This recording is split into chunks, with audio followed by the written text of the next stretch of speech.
Hello children, it's lovely that you've joined me today, and today is our first day of our new topic, and our new topic is called Music to Our Ears, and we're going to start the day a little bit like we do in school when it's a new topic by having an introductory day. And this morning you're going to have a go at solving a dilemma. Now, we've solved dilemmas already in school this year. Can you remember in September when we learned about the Bronze Age hoard that was discovered in Scotland, and we spent the morning deciding, well, who should keep the hoard, where should it be kept, and we did some really good thinking and problem solving. More recently, we thought about, well, how was Father Christmas going to keep safe this year when he had to deliver all of the presents, and you came up with some really good ideas then too. I'm going to share my screen with you now, and so you'll be able to see the PowerPoint as if we were in school. So I'm just going to share the screen. There we are. Okay, so as I said, we're going to be trying to solve a dilemma. So we need to just check that we know what a dilemma is.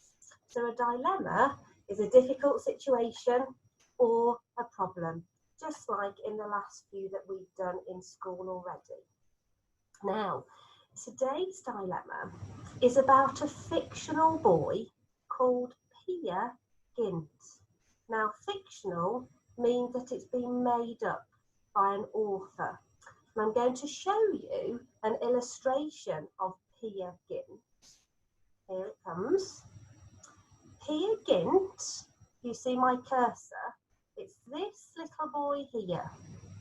So look at the picture carefully, and if you're with an adult, you can chat to them. If you're on your own, you can have a think to yourself. If you want to jot some ideas down, you can, or you can just do some thinking to yourself, because if you look at that picture of Peer Gynt, what do you think this picture, this illustration, tells you about him? Have a good look.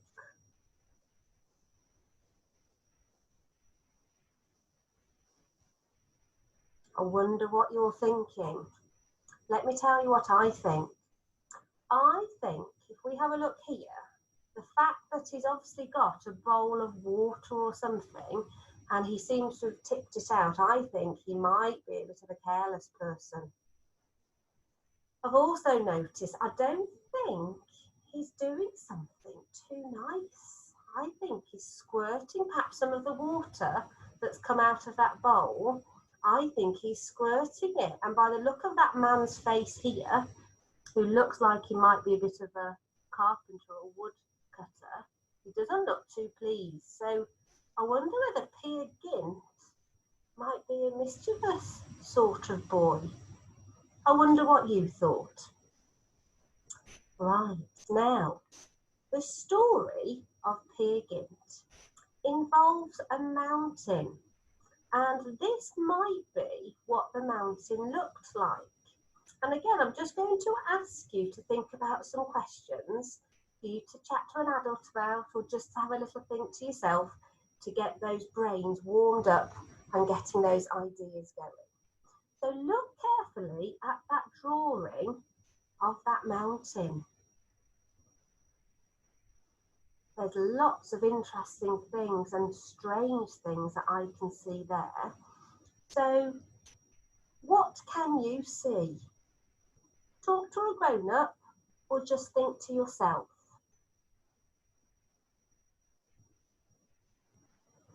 Let me share my thoughts.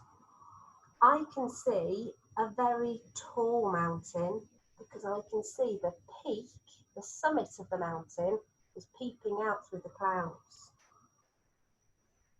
I can see some unusual parts that almost look like faces. If you see my cursor, that to me looks like a face. I can see an eye and a nose and some hair. And again down here looks like a few people as well. And right in the middle there, I wonder what you think that might be. That to me looks like a door. I wonder where it leads. Now I need to move my face if I can. Let's pop it down there. Right. Where could this mountain be? That's a tricky question. I wonder whether you've ever been and climbed a mountain or seen a mountain. Where was that? I know somebody in the class recently has climbed Snowdon, which is a mountain in Wales, in the United Kingdom. Can you think of any other places where there may be mountains?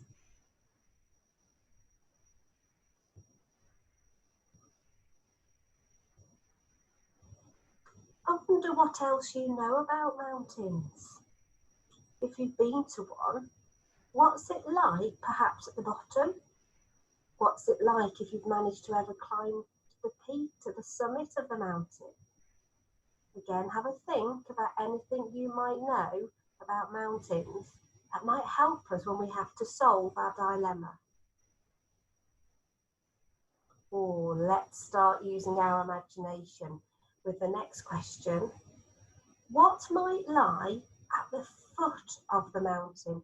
The foot of the mountain is at the bottom here. And this is where perhaps if we think that's the door, I wonder what that might be, whether it's a cave within the mountain.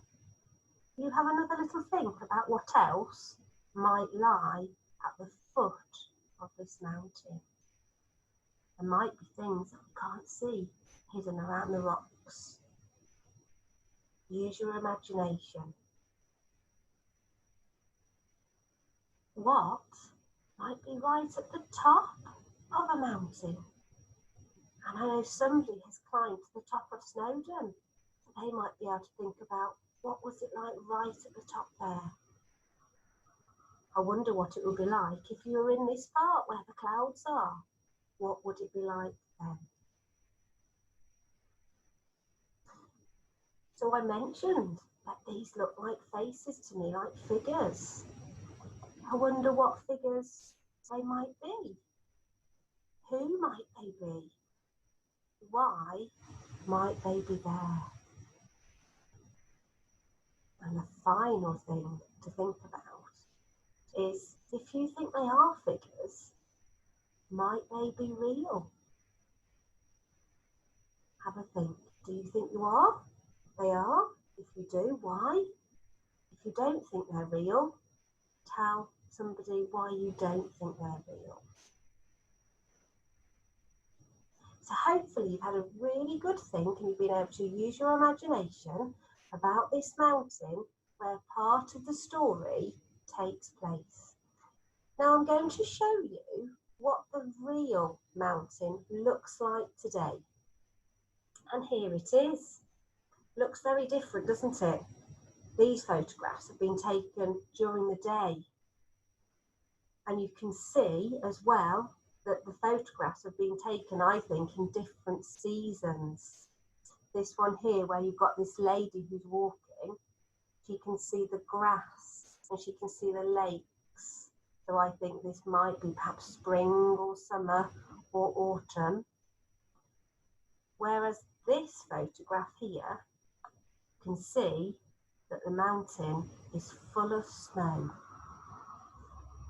Now, the name of this mountain, the mountain range, which means there's more than one mountain together, it's called Espadalen. Espadalen. I wonder if you've heard of the mountains called Espadalen. I know some of you have heard of the Alps, and we've talked about Snowdon already. I wonder if anybody has heard of Espadalen and knows where it might be. I got a feeling that I don't think many of you will have heard of Espadalen, and that's okay, because how could you find out where it is? If you want to, if you've got an atlas or if you've got Google Maps, if you pause the video now why not go and see if you can find Espadalen? And then when you press play, I'll show you where this mountain range is. Did you manage to find where it was? Here it is, look. So here we've got Espadalen and the arrow points to this area here. It's in a region called Hardangervidda. And if we have a look at some of the other features of the map, some other places, we know from our geography learning that the capital city and large cities have certain symbols. So we can see that Oslo with the square is the capital city, and another large city here on the west coast is Bergen. So this is the country that it's in, and it borders, here's its border, its east border, it borders this country, Sweden. I wonder if any of you might know what this country is now. And I think an adult in school who you know very well might also know this country very well too. Have you worked out what it is? That's right, it's Norway.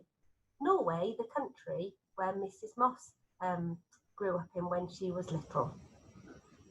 So this mountain range, Espadalen, is in Norway, and I've got a close-up map of this for you so that you can see, because a few years ago I was lucky enough to go on holiday to Norway, and I've actually driven and spent some time in Hardangervidda where Espadalen is.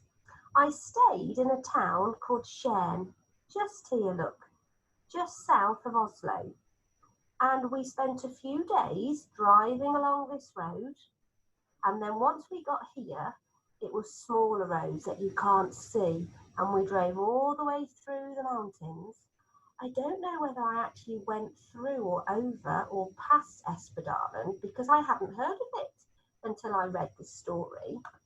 And then we ended up going through all the way through, and then I travelled to Bergen, and I got the ferry back over this way to the United Kingdom. So I thought I'd share that with you this morning. Right, let's get back to our story, and it's called The Legend of Pia Gint, and I'm just going to let you have a little look at some of the illustrations from this story, and then I'm going to start the story for you, and then you're going to have to solve the problem at the end. So have a little look at the pictures. Look really carefully and have a think about what you can see. So he's older now. Here's Peer Gynt, look. He's older than the boy we saw in the first picture. So he's here on this coloured illustration, and then here he is here. And there are certainly some interesting looking characters. Right, I'm going to start the story called The Legend of Pia Gint. There once was a little boy named Peer Gynt. He was a bad boy. I thought that when I saw his picture when he was spitting the water. He stole things, he played tricks, and he never helped his mother. Nobody really liked Pia Gint. But one day, he went to a wedding. At the wedding, he met the most beautiful girl in the world. He knew the instant he saw her that he was in love with her. The girl's name was Solveig. Pia wanted to marry this wonderful girl, but that would not happen because Solveig's parents had heard about Pia and they didn't like him. They told Pia to leave their daughter alone because she would not marry him. Poor Pia's heart was broken. He knew that he could not stay in the village, because seeing Solveig would be too painful to his heart. So he ran from the village and into the mountains, where he could be alone forever. But little did Pia know that along his way he would have many adventures. So Pia, we know he was naughty as a child. He met somebody he wanted to marry, and because of his reputation, they weren't going to let him marry.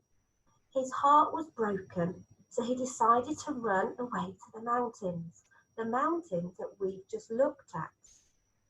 Now, they said that he was going to have lots of adventures in the mountains. I wonder what you might find in Norwegian mountains. I wonder if any of you have read any stories that are set in Norway or in the mountains. I wonder if Mrs. Moss has ever told you some of the fictional creatures and characters that are set that could be found in Norwegian mountains. Have a think. I think Pia is going to get into a bit of trouble, and that's why he's going to need your help. Let me show you some of the things that he found in the mountains. Have a look here. We've got some mythical creatures. It looks to me like we've got some trolls there in the background. Have a look. Oh, look at that. When you first look at that, it looks like a mountain. But look closely, and it actually looks like a strange person. Quite a frightening person by the look of it. In the mountains, we saw some lakes, and here we've got a strange creature that seems to be lurking in the water. I have to keep moving me again. I can pop myself over there. Oh, and look at that. Some other fictional things that you might find in Norwegian mountains. I can see why Pia is going to be on an adventure. So I'm not going to tell you what happened right at the end of the story, but I am going to carry on now until we get to the part where Pia gets into trouble. Pia Gint arrived at the hall of the Mountain King. He was then surrounded by many ugly trolls, captured and taken before the king. At first, the king is not happy to have an intruder in their kingdom. An intruder is somebody who goes somewhere where they shouldn't be. But Pia assured him that he was looking for a new home and perhaps he could be allowed to live there. After a while, the king of the mountain finds that he actually likes this young man and suggests to Pia that he could marry his daughter. She was beautiful, but not as pretty as Solveig. The king described what Peter would have to do to marry his daughter. The things he would have to do were grow a tail, not see the light of day for the rest of his life, and last but not least, slit his eyes to see the world as a troll does. That doesn't seem a very nice thing to me. That night, when he was alone in his bedroom, Pia began to think about the king's plan. He decided he did not want to become a troll, but now he had a problem. How could he say no to the king without making him really mad? He decided he had better sneak out of the mountain right then while it was still dark. And that's where I'm going to stop, because we've come to Peer Gynt's dilemma. How on earth is he going to be able to escape from that mountain king? He's going to be so angry when he knows that Pia doesn't want to marry his daughter. To help you get an idea of what could happen, you're going to listen. Let me move myself again. You're going to listen to a very famous piece of music that I think some of you, if not a lot of you, will know. It was composed by this Norwegian composer called Edvard Grieg. He was Norwegian and he was a romantic composer, and he was born in 1843 and he died in 1907. I wonder whether you can work out what period of history Edvard Grieg lived during.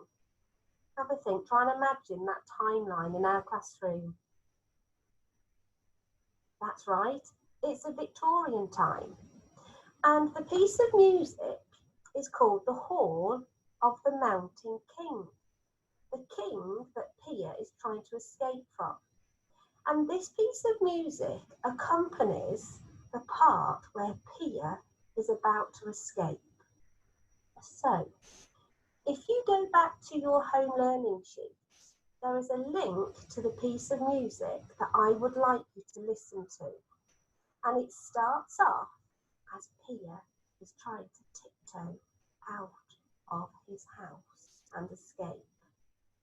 Listen to the story, listen to the music really carefully, let your imagination run wild, and when you finish listening to it, you might want to listen to it a couple of times.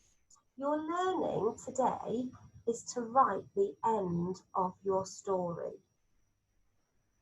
If you look on the sheet, it will give you some tips for what you need to do a good piece of writing, and I wonder what you're going to come up with.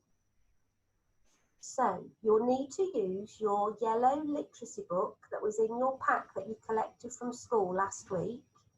Your date is 11.1.21 and your title is Solving a Dilemma.